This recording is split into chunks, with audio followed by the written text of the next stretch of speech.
Il semble que notre Seigneur désire guérir les gens, même s'ils n'ont pas la foi.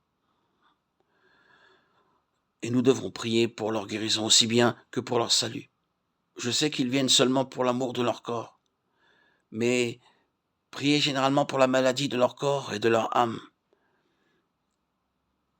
est une bonne chose, car c'est notre privilège. Notre Seigneur est le Créateur plein d'amour et dans sa grâce, il guérit leur maladie, il les délivre de leurs tourments. Même si ces gens ne comptent pas sur le Seigneur. De là, nous devons apprendre nous aussi à prier pour eux, même s'ils n'ont pas la même foi que nous. Ainsi, par leur guérison, nous permettrons à la gloire de Dieu, à la gloire du saint nom de Christ, de se manifester. Nos prières porteront des fruits. Les personnes par lesquelles commence un travail sont responsables de la croissance.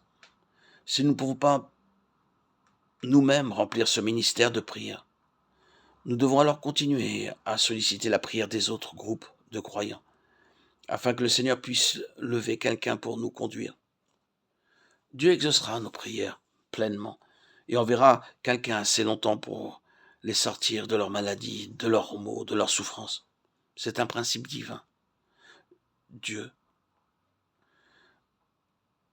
n'abandonne jamais ses brebis et il attend que ses collaborateurs le lui demandent et proclame sa promesse de conduire son troupeau. Et il le veut,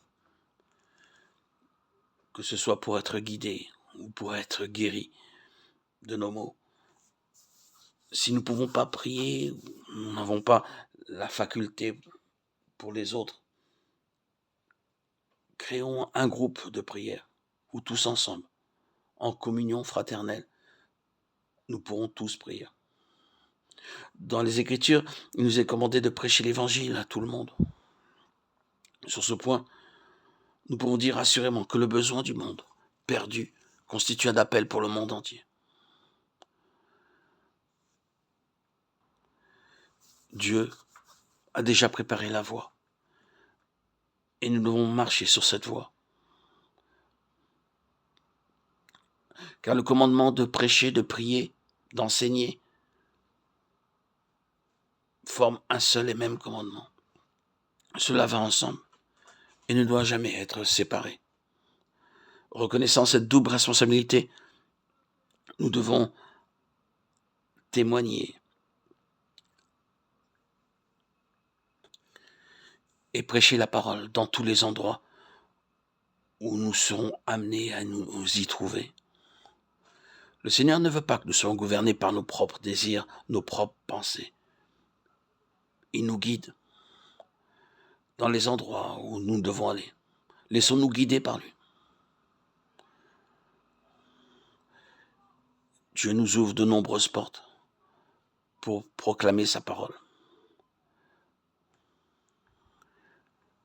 Prions toujours pour accomplir ce commandement d'évangéliser et d'enseigner sous la direction du Saint-Esprit.